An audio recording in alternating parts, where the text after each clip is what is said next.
শাবান মাস, যেটার আজকে 1 তারিখ শুরু হয়ে গেছে।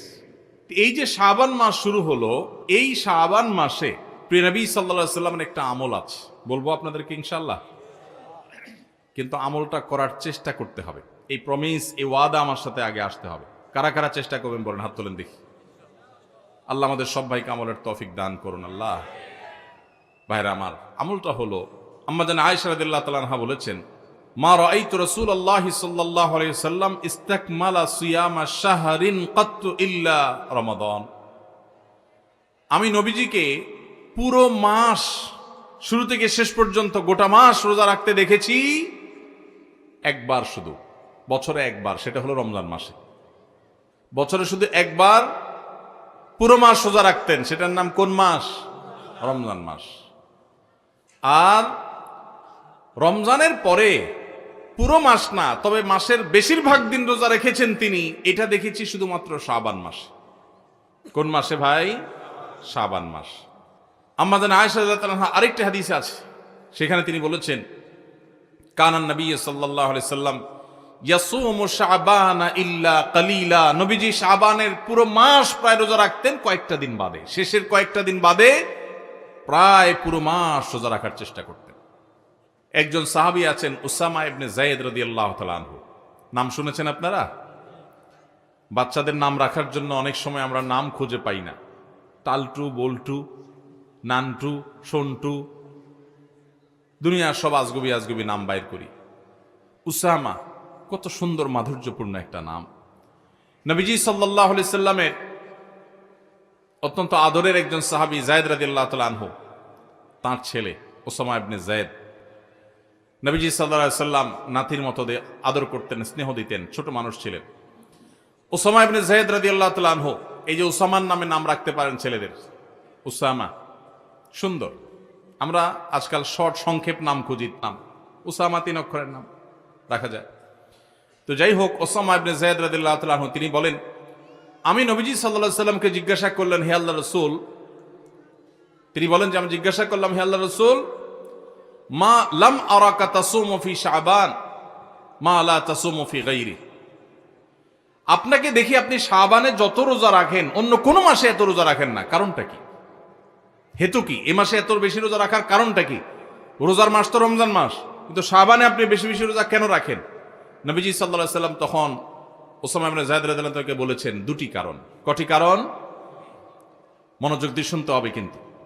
এই হাদিসটাই আপনি বাসায় গিয়ে আপনার মায়ের সাথে, আপনার স্ত্রীর সাথে, আপনার বন্ধু বান্ধবের সাথে যেন শেয়ার করতে পারেন, সেভাবে মনোযোগ দিয়ে শুনবেন। ওয়াজ মাহফিলের কথা বেশিরভাগই হারায় যায়, হারায় গেলে চলবে না ভাই। আমি কষ্ট করে ঢাকা থেকে আসছি, আমার ভাইয়েরা কষ্ট করে আয়োজন করেছেন, আপনারাও কষ্ট করে আসছেন, সার্থক হতে হবে, এখান থেকে নিয়ে যেতে হবে। হাদিসটা ভালো করে মনে রাখবেন। নবীজি সাল্লাল্লাহু আলাইহি সাল্লাম শাবান মাসে বেশি বেশি রোজা রাখতেন দেখে তার আদরের সাহাবী, নাতির মতো স্নেহ করতেন যাকে, উসামা ইবনে যায়েদ রাদিয়াল্লাহু তাআলা আনহু, তিনি প্রশ্ন করেছেন কাকে? নবীজিকে। কি প্রশ্ন করেছেন? যে হে আল্লাহর রাসূল, আপনাকে শাবানে এত বেশি রোজা রাখতে দেখি, অন্য কোন মাসে এত নফল রোজা আপনি রাখেন না, কারণটা কি? তখন নবীজি কয়টা কারণ বলেছেন? 2টা কারণ। নাম্বার 1, তিনি বলেছেন, যাকা শাহরুন ইয়াগফুলুন নাসু বাইনা রজব ওয়া রমাদান। শাবান মাসের 2 ধারে, 2 প্রান্তে 2টি মাস আছে, যে 2টি মাস অনেক মহিমান্বিত, মর্যাদাপূর্ণ। শাবানের আগের মাসটার নাম কি ভাই? রজব। এই রজব মাসটা মহিমান্বিত কোন কারণে? মেরাজের কথা বলছেন। রজব মাসটা কেন মর্যাদাপূর্ণ, কেন এর মর্যাদা বেশি? দেখেন, এত বড় মাহফিলের 2-4 জন মানুষও জানেন না, 2-4 জন মানুষও জবাব দিতে পারেননি, একজন থেকেও আসে নাই অডিয়েন্স থেকে, স্টেজ থেকে এক ভাই বলেছেন। দেখুন, রজব মাসের মর্যাদার কারণ হলো সম্মানিত 4টি মাস আছে। কোরআনে আল্লাহ তাআলা সূরা তাওবায় একাধিকবার এ সম্পর্কে আলোকপাত করেছেন। আল্লাহ বলেছেন, ইন্না ইদ্দাতাশ শুহুরি ইনদাল্লাহি 12 শাহরান ফি কিতাবিল্লাহি ইয়াওমা খালাকাস সামাওয়াতি ওয়াল আরদ মিনহা আরবাআতুন হুরুম। বছরে 12টি মাসের মধ্যে 4টি মাস আছে সম্মানিত, মর্যাদাপূর্ণ। আল্লাহ এগুলোকে সম্মান দিয়েছেন, বিশেষ মর্যাদার মাস। রমজান তো সবচেয়ে শ্রেষ্ঠ মাস আছেই, রমজানের পরে মর্যাদার বিচারে সম্মানিত মাস কয়টা? এই 4টা মধ্যে নবীজি সাল্লাল্লাহু আলাইহি সাল্লাম সহিহ বুখারীতে এই 4 মাসের ব্যাখ্যা বর্ণনা করতে গিয়ে তিনি বলেছেন সালাসুন মুতাওয়ালিয়াত, এই 4টার মধ্যে 3টা হলো ধারাবাহিক, জিলকদ, জিলহজ, মুহররম, আর চতুর্থ মাসটা হলো ওয়া রজব মুদর আল্লাযী বাইনা জুমাদা শাবান, এই যে রজব মাসটা। তাহলে রজব মাসটা সম্মানিত 4 মাসের একটা, সেজন্য এই মাসটা মূলত মহিমান্বিত। এই মাসে নবীজি সাল্লাল্লাহু আলাইহি সাল্লাম মেরাজ হয়েছে বলে অনেক ইতিহাসবিদগণ বলেছেন, আবার অন্য মাসে হওয়ার কথাও আছে, কিন্তু আসল তাৎপর্যের কারণ হলো রজব মাসটি হলো সম্মানিত 4 মাসের একটা। এটাও আমরা অনেকেই প্রথম শুনলাম জীবনে। যাই হোক, সে বিষয়ে কথা বলা আমার উদ্দেশ্য নয়। তো উদ্দেশ্য হলো যে ওসামা ইবনে যায়েদকে নবীজি বলেছেন যে শাবান মাসটার আগের মাসটা হলো রজব, যেটা সম্মানিত 4 মাসের একটা মর্যাদাপূর্ণ মাস। আবার শাবানের পরের মাসটা কোনটা? রমজান, সেটা হলো বছরের সবচাইতে সেরা মাস। তো নবীজি বলেছেন 2টা মর্যাদাপূর্ণ মাসের মধ্যবর্তী শাবান মাসে মানুষ আমল ইবাদত না করে অবহেলায় বেশিরভাগ মানুষ কাটায়। বেশিরভাগ মানুষ অপেক্ষা থাকে রোজা কবে আসবে, তখন কোরআন তেলাওয়াত শুরু করব। রমজান কবে চাঁদ দেখা যাবে রমজানের, তখন নামাজ ধরবো। রমজান কবে শুরু হবে, তখন থেকে আমি তারাবি পড়া ধরবো, ভালো কাজ করা ধরবো। শাবান মাসে মানুষ রমজানের ক্ষণগণনা, দিন গণনা করতে থাকে, অবসর থাকে, অলসতা করে, অবহেলা করে। নবীজি বলেছেন মানুষ যেহেতু অবহেলা করে, এই জন্য এই সময়টাতে আমি বেশি বেশি নফল রোজা রাখি, কারণ যেই সময়টাতে মানুষ অবহেলা করে ওই সময় ইবাদতের আলাদা গুরুত্ব তৈরি হয়। ভোর রাতের সময় সবাই ঘুমায় থাকে, এই জন্য তখন তাহাজ্জুদ পড়লে সওয়াব বেশি। হুজুরের সবাই সালাম দেয়, রিকশাওয়ালা বেচারারা কেউ সালাম দেয় না। আপনি যা রিকশাওয়ালাদেরকে আসসালামু আলাইকুম বললেন কেন? কারণ তারা অবহেলিত, তাদেরকে মানুষ সালাম দেয় না। তাহলে তাদেরকে সালাম দিলে, হুজুরের সালাম দিলে যে সওয়াব হতো তার চেয়ে সওয়াব বেশি হবে, কারণ অবহেলিত, এদেরকে কেউ সালাম দিচ্ছে না। একজন গরিব মানুষ, একজন অভাবী মানুষ, সিএনজি চালক, তার গাড়িতে উঠছেন। মুসলমান হলে তার আচরণ হবে উঠে বসেই আসসালামু আলাইকুম। চেষ্টা করা যাবে না ইনশাআল্লাহ? যাদের গাড়ি আছে, কয়জন মানুষ গাড়িতে উঠে বসে ড্রাইভার সাহেবকে সালাম দেন? সালাম দেয়া তো দূরের কথা, উল্টা বেশিরভাগ গাড়ি মালিকদের একটা বদ অভ্যাস আছে, একটা বাজে স্বভাব আছে। আমাদের দেশে একটা বাজে কালচার প্রচলিত আছে, সেটা হলো গাড়ি মালিকরা গাড়ির কাছে আসেন, এসে ভূতের মতো অনেকে দাঁড়ায় থাকেন। ভেতর থেকে ড্রাইভার সাহেব বের হয়ে আসবে, ওনার দরজাটা খুলে ধরে রাখবে, তারপর উনি ভেতরে বসবেন। এই কালচারটা দেখছেন না দেখেন নাই? এই কালচারটাকে কেন খারাপ কালচার বলেছি? কারণ এটা হলো গাড়ি মালিকের মধ্যে প্রভু প্রভু ভাব আর ওই চালক ভাইটার সাথে দাস দাস আচরণ করার কারণে হয়। যে কাজে আপনার সহযোগিতা লাগবে, আপনার গাড়ি চালক, আপনার ব্যক্তিগত সহকারী, অবশ্যই তিনি আপনার সহযোগিতা করবেন। যেখানে কোনো সহায়তা দরকার নাই, হুদাই শুধু ভাব জাহির করার জন্য যেটা করবেন, এটা কখনো কোনো মুসলমানের আচরণ হতে পারে না। নতুন নতুন আমি কোনো গাড়িতে উঠলে, কোনো নতুন ড্রাইভার সাহেবের সাথে দেখা হইলে দেখি যে সিট থেকে নেমে আসা শুরু করে। গাড়ি থামছে, এখন গাড়ি খুলবে, তো উনি তাড়াতাড়ি করে হ্যান্ড ব্রেক দেন, বেল্ট খোলেন, কেন? উনি নেমে আসবেন। আমি অনেক সময় বলি, ভাই নামতেছেন কেন আপনি? বলে স্যার দরজা খোলার জন্য। তো একে তো স্যার শুনলে আমার খুব রাগ লাগে, আমি তো স্যার কেন, ভাই বলা যায় না? দ্বিতীয়ত কথা হলো, কেন ভাই, আমার হাত তো সুস্থ সবল আল্লাহর মতে, আমি তো ল্যাংড়া লুলা না।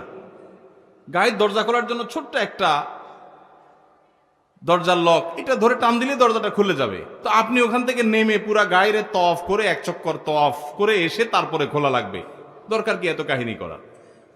এই কাহিনীটার কারণে ক্ষতি কি হয় দেখুন। প্রথমত, ওই গাড়ি মালিকের ভিতরে অহংকারের প্রকাশ হয়। দ্বিতীয়ত হলো, গাড়ি চালক গাড়িটাকে স্টার্টিং এ রেখে এসে এই যে দরজা খুলতে পুরো গাড়িটা তফ করে আসা লাগে, এখানে অতিরিক্ত সময় নষ্ট হয় কি হয় না? এখানে গাড়ি চালকের সাথে দাস সুলভ আচরণ করা হয়, এটা আরেকটা। পাশাপাশি একটা ভয়ঙ্কর ক্ষতি হয় পাবলিক প্লেসগুলোতে। আপনারা দেখবেন, সেদিন আমি যশোর থেকে ঢাকা আসছি, এয়ারপোর্টে নামার পর দেখি আমার গাড়ি অনেক দূরে সিরিয়ালে আছে। তো খেয়াল করি নাই, বের হয়ে গেছি, মনে করছি বাইরেই আছে। পরে দেখি যে অনেক সিরিয়ালে আছে। পরে সিরিয়ালে থাকা দেখে আমি দেখলাম যে ডোমেস্টিক এয়ারপোর্টের ওখানে ছোট্ট একটু জায়গা, সব উল্টাপাল্টা গাড়ি পার্কিং করে রাখছে, কারোর হয়তো বস আসবে, সাহেব আসবে, ড্রাইভার সাহেব ওটা দাঁড়ায়া সে তামু খাইতেছে। এই যে গাড়িটা দাঁড় করা রাখছে পিছনে 1 কিলোমিটার সিরিয়াল পড়ে গেছে। এর ফলশ্রুতিতে বহু মানুষের ফ্লাইট মিস হবে। আমি তখন আমার সাথে যারা ছিল তাদেরকে সাথে নিয়ে বললাম, চলো আজকে একটু ট্রাফিক গিরি করি।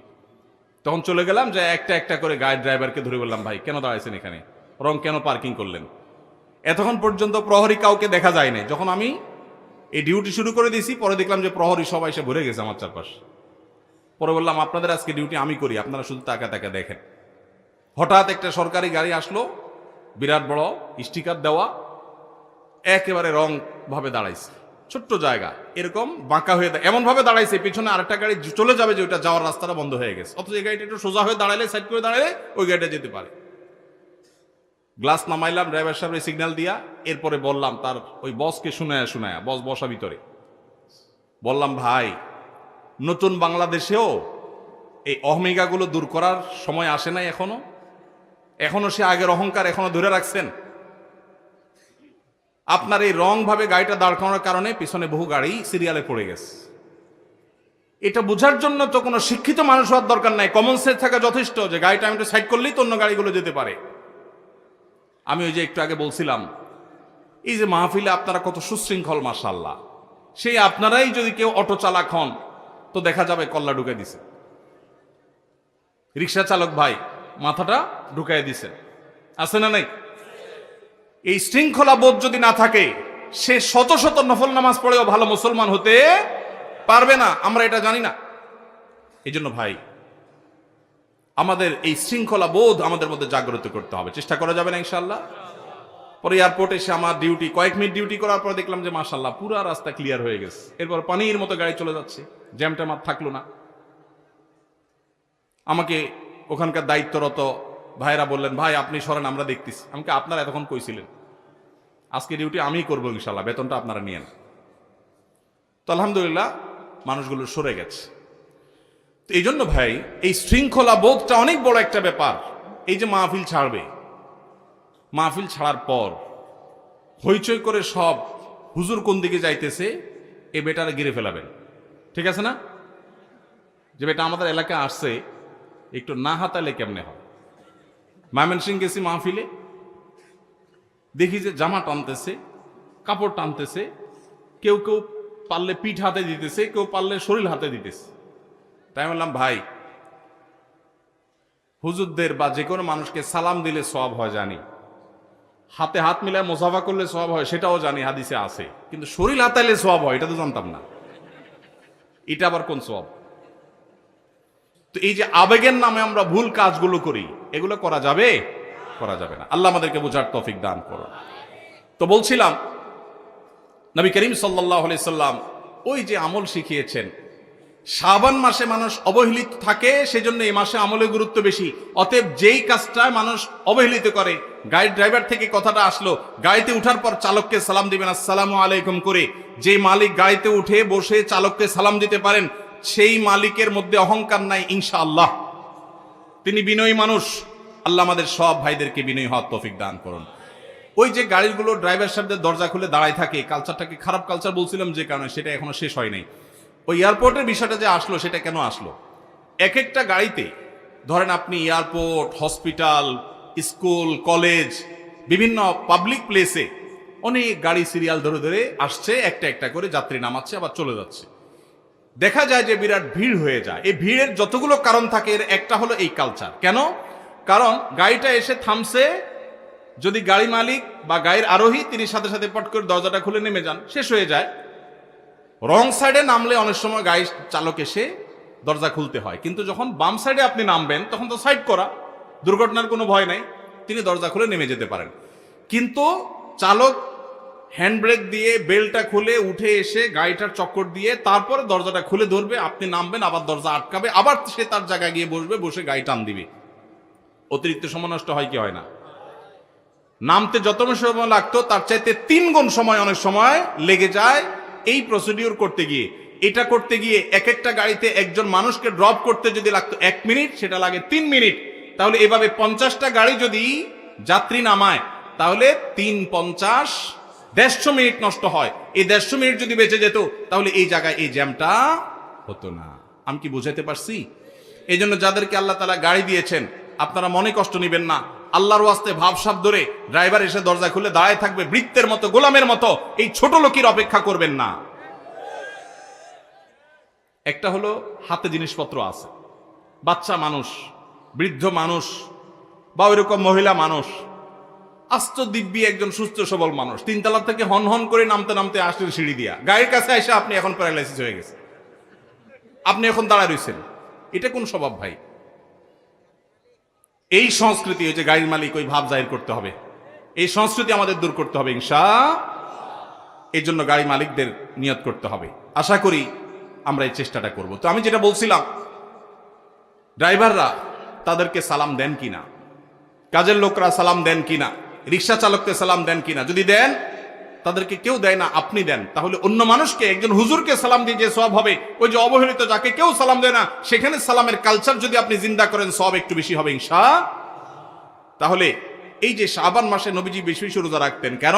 কারণ অবহেলিত মানুষ কেউ এটা করে না, এই জন্য তিনি বিশেষভাবে এই মাসে নফল রোজা রাখতেন।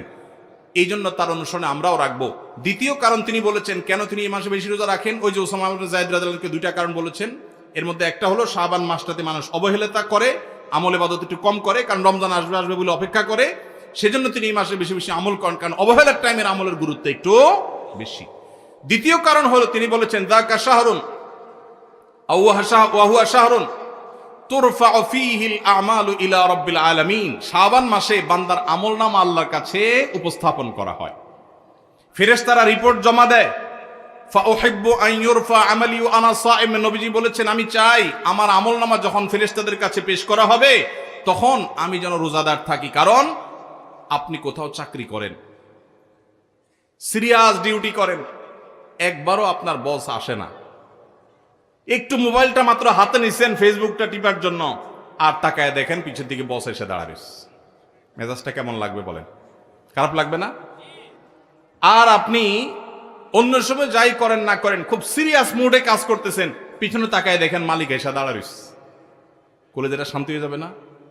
যাক মাশাআল্লাহ, এই বেচারা এসে আমরা যখন কাজে দেখবে বলবে বাবা খুব ভালো মানুষ, তো বেতন বাড়বে, তাই না? নবীজি সাল্লাল্লাহু আলাইহি সাল্লাম বলছেন যে আমি শাবান মাসে বেশি বেশি নফল রোজা এই জন্য রাখি, ফেরেশতারা আমার সারা বছরের আমলনামা আল্লাহর কাছে রিপোর্ট জমা দেন, সারা বছর কি করেছি না করেছি তার সব হিসাব জমা দেন। আল্লাহ যখন আমার হিসাবের প্রতি মনোনিবেশ করেন, ওই অবস্থা যদি আল্লাহ সুবহানাহু ওয়া তাআলা তিনি দেখতে পান যে তার বান্দা আমি রোজা আছি, তাহলে আল্লাহ একটু অনুগ্রহ করবেন। এই জন্য আমি এই মাসে রোজা রাখি। তাহলে নবীজি সাল্লাল্লাহু আলাইহি সাল্লাম শাবান মাসে রোজা দুইটা কারণ পাওয়া গেল। এক তো হলো গাফলতির সময় সেজন্য তিনি রোজা রাখতেন, দ্বিতীয়ত হলো এই মাসে বান্দার আমলনামা পেশ হয় সেজন্য তিনি রোজা রাখতেন। এই দুই কারণ আমাদের বেলায়ও আছে না নাই? তাহলে আমাদের রোজা রাখা উচিত না উচিত না? চেষ্টা করবো তো ইনশাআল্লাহ। ভাইরা আমার, একটা প্রশ্ন আপনাদের মনে হইতে পারে, সেটা হলো আমরা তো শুনছি মানুষের আমলনামা সকালে বিকালে আল্লাহর কাছে জমা হয়, ফেরেশতারা জমা করে, আবার এখন শুনলাম শাবান মাসে জমা হয়, তাহলে দুই রকম হলো যে? এর উত্তর হলো আল্লাহ রাব্বুল আলামিনের কাছে আল্লাহর ফেরেশতারা মানুষের আমলনামাকে তিন ধাপে, তিন স্তরে, তিনটা লেয়ারে, তিনটা সময়ে আলাদা আলাদা ভাবে উপস্থাপন করে। একটা হলো প্রাত্যহিক রিপোর্ট, প্রাত্যহিক আমলনামা, ডেইলি, প্রতিদিনের আমলনামা সকাল এবং সন্ধ্যায়। সারা রাত আপনি কি করেছেন? ওয়াজ শুনেছেন না গান শুনেছেন? ভালো কাজ করেছেন না মন্দ কাজ করেছেন? সারা রাতে কি করেছেন? প্রত্যেকটা মানুষের হিসাব আল্লাহ রাব্বুল আলামিনের কাছে প্রত্যেকটা ভোরে ওই রাতের ডিউটি থাকা ফেরেশতারা জমা দেন। আবার সারাদিন আমরা যা করি না করি, সন্ধ্যায় সারাদিনের ডিউটিতে রত ফেরেশতারা আল্লাহর কাছে জমা দেন। তাহলে বান্দার আমলনামা, বান্দার রিপোর্ট জমা দেওয়া হয় একটা হলো প্রাত্যহিক, প্রতিদিন। সেটা কখন? সকাল এবং সন্ধ্যা। বান্দার আমলনামা জমা দেওয়া হয় আরেকটা লেয়ারে, সেটা হলো প্রত্যেক সপ্তাহে 2 দিন, সোমবার এবং বৃহস্পতিবার। নবীজি সাল্লাল্লাহু আলাইহি ওয়াসাল্লাম যেন সোমবার বৃহস্পতিবার রোজা রাখতেন, কারণ সোমবার এবং বৃহস্পতিবার বান্দার আমলনামা ফেরেশতারা আল্লাহর কাছে পেশ করেন। তাহলে একটা হলো ডেইলি আমলনামা পেশ, সেটা সকাল সন্ধ্যা। একটা হলো সাপ্তাহিক আমলনামা পেশ, সেটা হলো সোম বৃহস্পতি। আর একটা হলো বার্ষিক রিপোর্ট পেশ, সেটা কখন? শাবান মাস। বিভিন্ন অফিসে যারা চাকরি করেন, মাসের হিসাব দেওয়া লাগে একরকম, ডেইলির হিসাব দেওয়া লাগে আরেক রকম, বার্ষিক রিপোর্ট দেওয়া লাগে আরেক রকম, আছে না নাই? ঠিক একইভাবে আল্লাহ রাব্বুল আলামিনের কাছে আমাদের আমলনামা পেশ করা হয়। ভাইয়ের আমার, সেজন্য এই রিপোর্ট জমা দেওয়ার সময়গুলোতে বান্দা বিশেষভাবে আমলে মনোযোগী হবে। এই জন্য নবী সাল্লাল্লাহু আলাইহি সাল্লাম বলেছেন ওয়াসাব্বিহু, আল্লাহ তাআলা বলেছেন কোরআনে কারীমে ওয়াসাব্বিহু বুকরাতাও ওয়া আসীলা, সকাল সন্ধ্যা আল্লাহর তাসবিহ পেশ করো। নবীজি সাল্লাল্লাহু আলাইহি সাল্লাম সকাল সন্ধ্যা বিশেষ তাসবিহ পেশ করতেন, জিকির আজকার করতেন, দোয়া করতেন, আমল করতেন। কারণ এই যে আমল জমা দেওয়া হয়, আমলনামা জমা দেওয়া হয়। আবার সোমবার বৃহস্পতিবার রোজা রাখতেন, কারণ আমলনামা জমা দেওয়া হয়। আবার শাবান মাসে বেশি রোজা রাখতেন, কারণ আমলনামা জমা দেওয়া হয়। তাহলে আমলনামা জমা দেওয়ার দিক তিনটা লেয়ার আছে, মনে থাকবে তো ইনশাআল্লাহ। ভাইরা আমার, এছাড়াও শাবান মাসে বেশি বেশি নফল রোজার আরেকটা কারণ আছে, সেটা হলো ইস্তেহাদি। সেটা হাদিস দ্বারা না প্রমাণিত না, সেটা বিভিন্ন মুহাদ্দিসগণ, ওলামা একরাম, স্কলারগণ বলেছেন। সেটা হলো হঠাৎ করে রমজানের রোজা যদি রাখা শুরু করেন, সারা বছর এক রকমের খাদ্য অভ্যাস, সকাল দুপুর রাতে খেয়ে, এখন হঠাৎ করে অভ্যাসটা চেঞ্জ হয়ে যাবে, ইফতার এবং রাতে সাহারি খাবেন আর সারাদিন না খেয়ে থাকবেন। হঠাৎ করে 30 দিনের রোজা রাখতে গিয়ে আপনার কষ্ট হয় কিনা, অভ্যাসটা আগে থেকে যেন হয়, সেজন্য শাবান মাস থেকে কিছু কিছু নফল রোজা রাখতে হয়। এটা হলো ওয়ার্ম আপ, রিহার্সেল, প্রস্তুতিমূলক রোজা। এই জন্য ভাই, এই শাবান মাসে বেশি বেশি রোজা রাখবেন তো ইনশাআল্লাহ। পুরো মাসের প্রথম 15 দিন 20 দিন রোজা রাখার তৌফিক যদি নাও হয়, অন্তত একটা রোজা হইলেও নবীজির সুন্নাত আমল করতে গিয়ে আমরা কারা কারো করবো একটু হাত তুলে দেখি। একটা হইলেও রাখবেন ইনশাআল্লাহ। নিয়ত করছেন তো ইনশাআল্লাহ? সবাই বরাতেরটা না, ওইটা বাদে একটা হইলেও রাখবেন। নিয়ত করছেন তো ইনশাআল্লাহ? আল্লাহ আমাদের সবাইকে আমল করার তৌফিক দান করুন। এই আমলটা যদি আপনারা করেন ভাইরা, হারিয়ে গেছে সমাজে, আলোচনা নাই, সেজন্য আমি আলোচনা করলাম। বিলুপ্ত হওয়া আমলগুলোর একটা শাবান মাসে বেশি বেশি নফল রোজা। চর্চা নাই, আমল নাই, আলাপ নাই, মানুষ ভুলে গেছে। আপনারা যে ঘরে ঘরে রাখেন, মানুষ জানবে, সুন্নাহটা জিন্দা হবে, ঘরে ঘরে আমলটা শুরু হবে। আপনি অন্য মানুষকে বলবেন একই কথা, তাকে উদ্বুদ্ধ করবেন, তাহলে নবী সাল্লাল্লাহু আলাইহি সাল্লামের ওই হাদিসের ফজিলত পাবেন। আপনি মৃত সুন্নতকে জিন্দা করলেন, সেই সওয়াবটা পাবেন। চেষ্টা করা যাবে তো ইনশাআল্লাহ। তো এই মাহফিল থেকে আমি সামারি করছি, কথা তো অনেকই বললাম। দুটি জিনিস অন্তত আমরা সবাই সংকল্প করে নিয়ত করে যাব। মা বোনরা যারা শুনছেন, আপনারা যারা শুনছেন, সবাইকে বলছি, একটা হলো আজানের জবাব দেওয়ার কথা বলেছি, আর একটা হলো শাবান মাসে বেশি বেশি নফল রোজা রাখার কথা। 2টা 4টা 6টা। ভাইরা আমার, রোজা রাখলে মরে যাবেন না, মনে হয় যে সারাদিন না খায় কেমনে থাকবো।